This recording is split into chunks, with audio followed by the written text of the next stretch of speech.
नमस्कार दोस्तों, स्वागत है आप सभी का लक्ष्य में एक बार फिर से और top 10 daily current affairs series में। आज 13 अप्रैल है और आज भी हम रोज़ की तरह ही 10 सबसे महत्वपूर्ण प्रश्नों पर चर्चा करेंगे जो कि हम रोज़ करते हैं। और जो डेली करंट अफेयर्स से रिलेटेड हैं और उसके अलावा इससे रिलेटेड जो कंसेप्चुअल डिटेल्स हैं उस पर भी हम लोग डिस्कशन करेंगे।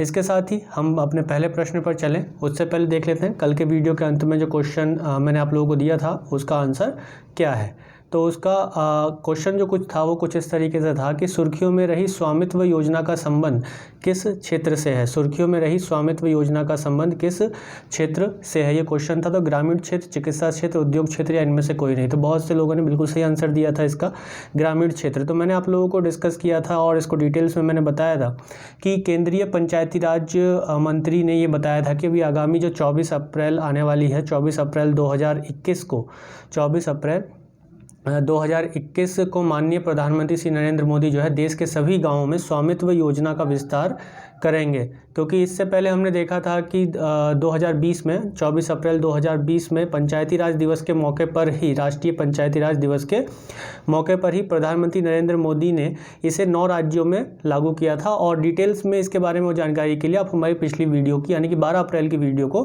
11 अप्रैल की वीडियो को ध्यान से देख सकते हैं। तो 11 अप्रैल की वीडियो में आपको इससे रिलेटेड पूरी जानकारी मिल जाएगी। इसके अलावा मैंने ये बात भी आप लोगों को बताई थी कि 24 अप्रैल को प्रतिवर्ष क्या मनाया जाता है, राष्ट्रीय पंचायती राज दिवस मनाया जाता है। राष्ट्रीय पंचायती राज दिवस को मनाए जाने का कारण क्या है, क्योंकि 24 अप्रैल 1993 को 73वें संविधान संशोधन अधिनियम 1992 को लागू किया गया था। यानी कि संवैधानिक दर्जा जो है पंचायती राज संस्थाओं को पूरे देश में दिया गया था। उसे ये पूरा संवैधानिक स्थान प्राप्त हो गया था, किसे, पंचायती राज संस्थाओं को। तो पंचायती राज संस्थाओं को संवैधानिक दर्जा देने के लिए कौन सा संशोधन किया गया था, 73वां संविधान संशोधन किया गया था। 73rd कॉन्स्टिट्यूशनल अमेंडमेंट किया गया था 1992 में। तो 73वें संविधान संशोधन के द्वारा संविधान में 11वीं अनुसूची को जोड़ा गया और संविधान के भाग 9 में 243 अनुच्छेद 243 से 243 से 243 ओ तक, 243 ओ तक के प्रावधान जो है पंचायती राज से किया गया। और इसकी अनुसूची में 29 विषय जो हैं वो पंचायती राज से संबंधित बताए गए थे। तो 24 अप्रैल को राष्ट्रीय पंचायती राज दिवस मनाया जाता है। क्यों? क्योंकि 24 अप्रैल 1993 को पंचायती राज संस्थाओं के लिए बना जो संशोधन था, जो संशोधन था उसको लागू किया गया था। तो इसी के साथ ही चलते हैं वीडियो के अगले और आज के हमारे पहले प्रश्न पर। तो पहला प्रश्न है कि दुनिया का पहला माइक्रो सेंसर आधारित विस्फोटक ट्रेस किसने लॉन्च किया। विस्फोटक ट्रेस किसने लॉन्च किया? तो पीएम मोदी, रमेश पोखरियाल निशंक, स्मृति ईरानी, इनमें से कोई नहीं। तो इसका आंसर होगा रमेश पोखरियाल निशंक।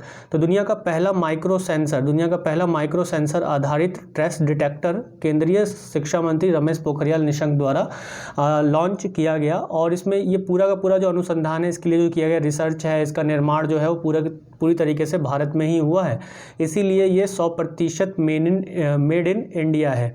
तो 100% ये मेड इन इंडिया उत्पाद है। यानी कि मेक इन इंडिया या स्वदेशी को बढ़ावा देने के संबंध में जो भारत सरकार की योजना है, मेक इन इंडिया योजना है, उसके लिए ये महत्वपूर्ण पक्ष है। तो ये स्टार्टअप कंपनी के द्वारा बनाया गया जिसका नाम है नैनो स्नीपर टेक्नोलॉजीज़ ने इसको विकसित किया है। और ये उपकरण जो है 10 सेकंड से कम में और बहुत ही नैनोग्राम मात्रा में विस्फोटक को डिटेक्ट कर सकती है, विस्फोटक का पता लगा सकती है और 10 सेकंड से भी कम समय में इसको ये रिजल्ट दे सकती है। इससे क्या होगा कि इससे देश के अलग अलग हिस्सों में जो विस्फोटक गतिविधियां होती हैं, आतंकवादी गतिविधियां होती हैं, या मुख्य रूप से जैसा कि अभी हमने देखा कि छत्तीसगढ़ में माओवादी हमला हुआ था, तो इस तरीके के हमले जहाँ पर मुख्य रूप से सड़कों पर माइंस को बिछाकर या डिटेक्टर्स को बारूद को बिछाकर या बॉम्ब्स को लगाकर जो है गाड़ियों को उड़ा भी दिया जाता है, या कहा जा सकता है विस्फोट किए जाते हैं, बड़े पैमाने में गाड़ियों में विस्फोट किए जाते हैं,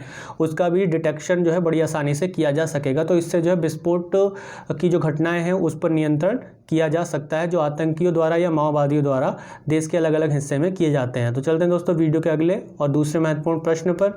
तो अगला प्रश्न है कि ज्योतिबा फूले की जयंती कब मनाई गई। ज्योतिबा फूले की जयंती कब मनाई गई? 9 अप्रैल, 10 अप्रैल, 11 अप्रैल या 12 अप्रैल। तो इसका आंसर होगा 11 अप्रैल को। 11 अप्रैल को प्रतिवर्ष ज्योतिबा फूले का जन्मदिवस मनाया जाता है, जयंती मनाई जाती है।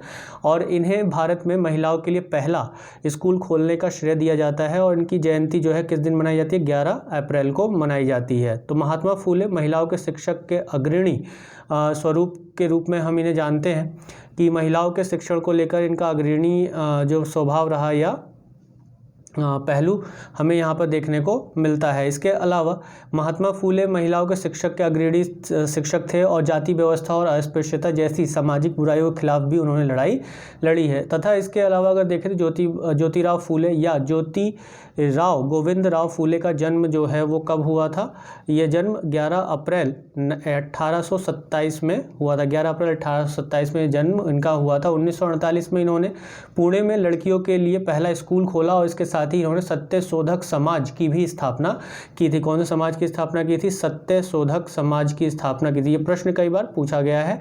इसके अलावा ज्योतिराव फूले की एक बहुत ही प्रसिद्ध किताब है, ज्योतिबा फूले की एक बहुत ही प्रसिद्ध किताब है गुलामगिरी। अक्सर ये प्रश्न पूछा गया है कि गुलामगिरी किसकी पुस्तक है? तो ज्योतिबा राव फूले की पुस्तक है गुलामगिरी। तो इसी के साथ ही चलते हैं दोस्तों वीडियो के अगले प्रश्न पर। तो अगला प्रश्न है कि हाल ही में किसके द्वारा एक ऑनलाइन डिस्प्यूट रिजोल्यूशन हैंडबुक का शुभारंभ किया गया? नीति आयोग, वित्त मंत्रालय, विश्व बैंक या इनमें से कोई नहीं।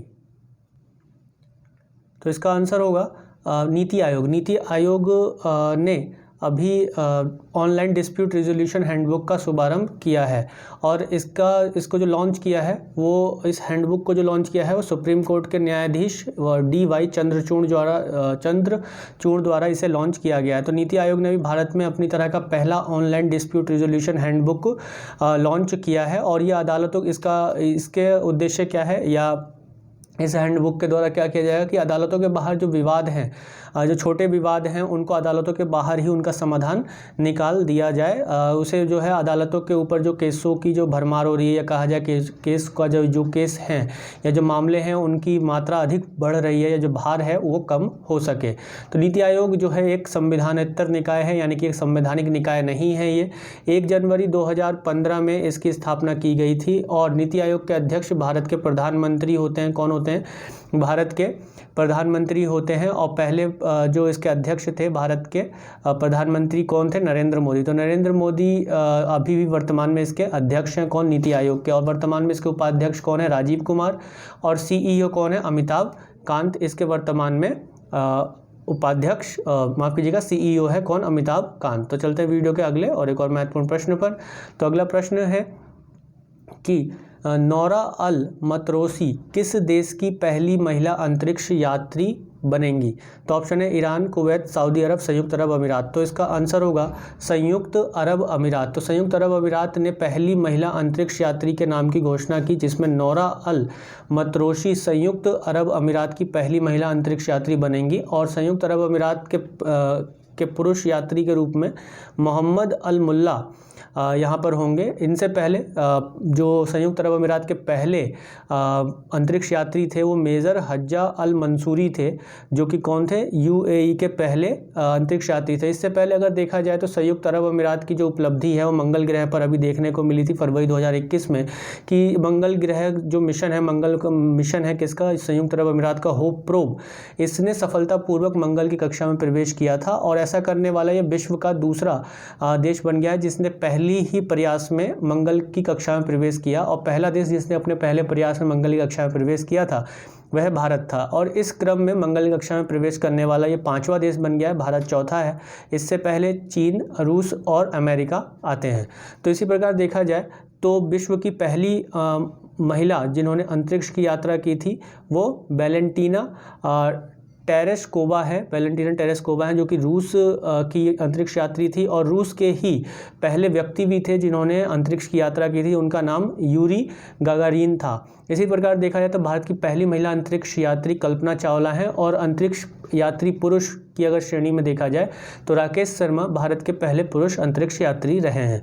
तो इसी के साथ दोस्तों वीडियो का अगला और एक और महत्वपूर्ण प्रश्न कि श्रीनगर में नौकायन के लिए खेलो India state centre for excellence का उद्घाटन किसने किया? मनोज सिन्हा, किरण रिजिजू, हरदीप सिंह पुरी या राजनाथ सिंह? तो इसका आंसर होगा किरण रिजिजू। खेल मंत्री हैं, केंद्रीय खेल मंत्री किरण रिजिजू ने श्रीनगर में जम्मू और Kashmir sports council water sports academy में नौकायन के लिए खेलो India state centre for excellence का उद्घाटन किया है।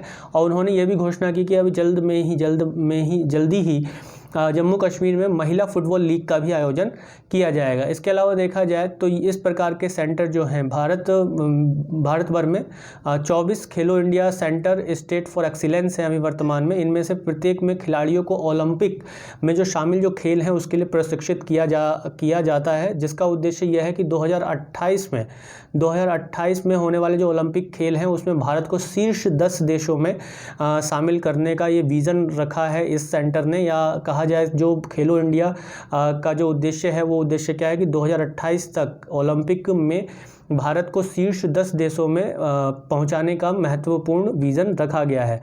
खेलो इंडिया को भारत सरकार द्वारा 2018 में शुरू किया गया था। कब शुरू किया गया था? 2018 में शुरू किया गया था। तो चलते हैं वीडियो के अगले और छठे प्रश्न पर कि हाल ही में किसे भारत का नया मुख्य चुनाव आयुक्त नियुक्त किया गया है? तो ऑप्शन है सुशील चंद्र, राजेंद्र श्रीवास्तव, सुनील सिंह, ज्ञानेंद्र त्रिपाठी। तो इसका आंसर होगा सुशील चंद्रा। सुशील चंद्रा को अभी हाल ही में राष्ट्रपति रामनाथ कोविंद ने, जो कि सबसे वरिष्ठ चुनाव आयुक्त है सुशील चंद्रा, उनको भारत का मुख्य चुनाव आयुक्त नियुक्त किया है। और सुशील चंद्रा ने 13 अप्रैल 2013 को यानी कि आज के दिन ही अपना पद ग्रहण किया है। उन्होंने सुनील अरोड़ा किसका स्थान लिया है? सुनील अरोड़ा का स्थान लिया है। इनसे पहले जो भारत के मुख्य चुनाव आयुक्त थे कौन थे? सुनील अरोड़ा थे, उनका स्थान लिया है। इससे पहले सुशील चंद्रा जो हैं वो केंद्रीय प्रत्यक्ष कर बोर्ड के अध्यक्ष थे।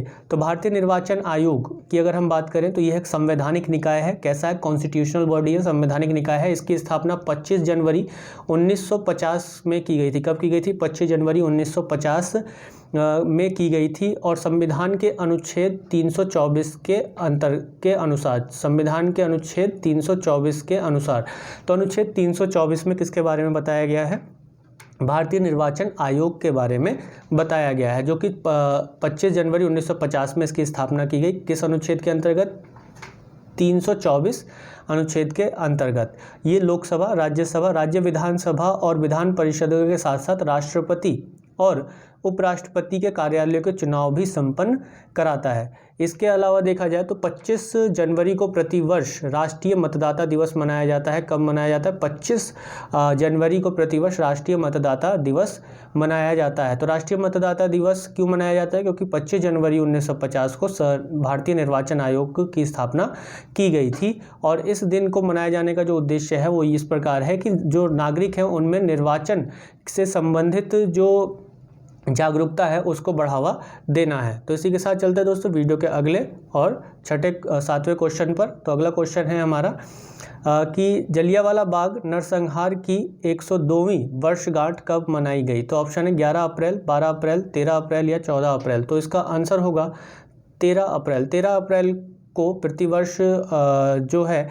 जलियांवाला बाग नरसंहार के रूप को लेकर वर्षगांठ मनाई जाती है। और 13 अप्रैल 2021 में इसकी अभी 102वीं वर्षगांठ मनाई गई है। तो 13 अप्रैल 1919 को ये घटना घटित हुई थी कि वैसाख के दिन अमृतसर के जलियांवाला बाग में शांतिपूर्ण बैठक को आयोजित किया गया था, जिस पर जनरल डायर ने गोलियां चलवा दी थी। और उसी की स्मृति में यह दिवस मनाया जाता है। और इस नरसंहार के बाद रविंद्रनाथ टैगोर ने अपनी नाइटहुड की उपाधि वापस कर दी थी। तो ये प्रश्न कई बार पूछा जाता है कि रविंद्रनाथ टैगोर ने अपनी नाइटहुड की उपाधि कब लौटाई थी? तो जलियांवाला बाग हत्याकांड के बाद लौटाई थी।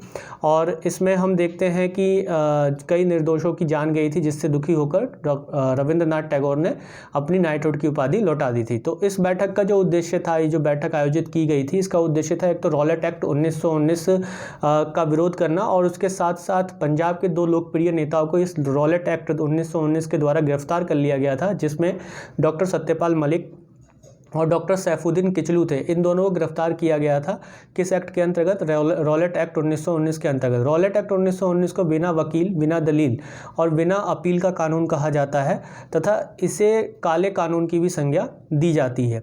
तो इसी कारण इसका जो है लगातार विरोध होता रहा था। तो जलियांवाला बाग के लिए जो स्मृति दिवस मनाया जाता है वो कब मनाया जाता है? 13 अप्रैल को मनाया जाता है। 13 अप्रैल 1919 को बैसाखी के दिन अमृतसर में ये घटना घटित हुई थी। तो इसी के साथ चलते हैं दोस्तों वीडियो के अगले और हमारे 8वें प्रश्न पर।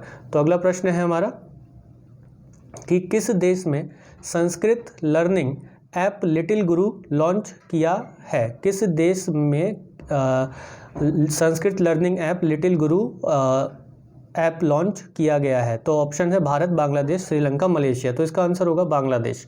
अभी बांग्लादेश में जो है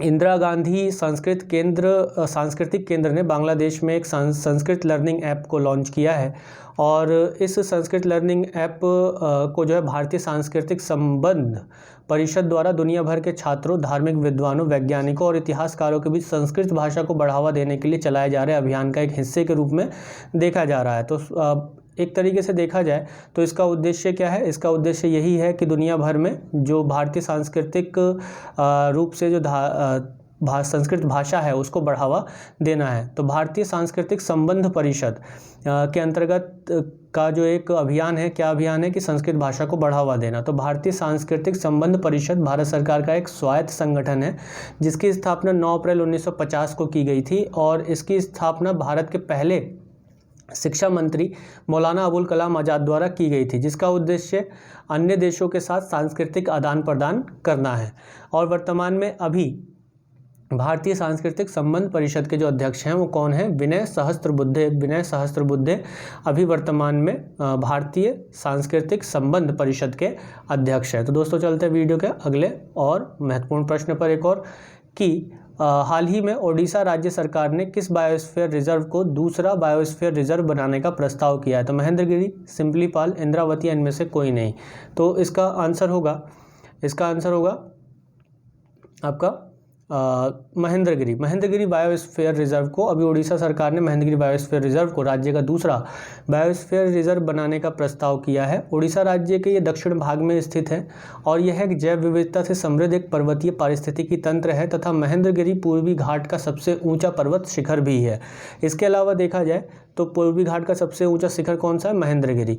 और किस राज्य में है? ओडिशा में है। तो इस पर्वत क्षेत्र में ओडिशा राज्य की सौरा जनजाति निवास करती है। कौन सी जनजाति? सौरा जनजाति। तो सौरा जनजाति किस राज्य में है? ओडिशा राज्य में है। तो ओडिशा राज्य का पहला बायोस्फीयर रिजर्व सिम्पलीपाल बायोस्फीयर रिजर्व है और इसे 20 मई 1996 को अधिसूचित किया गया था। किसके लिए? बायोस्फीयर रिजर्व के रूप में 20 मई 1996 में अधिसूचित किया गया था सिम्पलीपाल बायोस्फीयर रिजर्व को। तो सिम्पलीपाल बायोस्फीयर रिजर्व वर्ष 2009 से UNESCO world network of biosphere reserve का हिस्सा बना हुआ है। इसके अलावा 1986 में स्थापित भारत का पहला रिजर्व जो है वो नीलगिरी बायोस्फीयर रिजर्व है। तो नीलगिरी बायोस्फीयर रिजर्व भारत का पहला 1986 में स्थापित बायोस्फीयर रिजर्व रहा है। तो चलते हैं वीडियो के अगले और एक और महत्वपूर्ण प्रश्न पर कि अगला प्रश्न है विश्व पार्किंसंस दिवस कब मनाया जाता है? तो ऑप्शन है 11 अप्रैल, 12, 13 अप्रैल, 14 अप्रैल। तो इसका आंसर होगा 11 अप्रैल को। 11 अप्रैल को प्रतिवर्ष विश्व पार्किंसंस दिवस मनाया जाता है। पार्किंसंस रोग के बारे में जागरूकता बढ़ाने के लिए हर साल 11 अप्रैल को विश्व पार्किंसंस दिवस मनाया जाता है और यह एक न्यूरोलॉजिकल स्थिति है जिसमें शरीर की मांसपेशियों में अनिश्चित एक तरीके से झटके आते हैं और चलने फिरने में और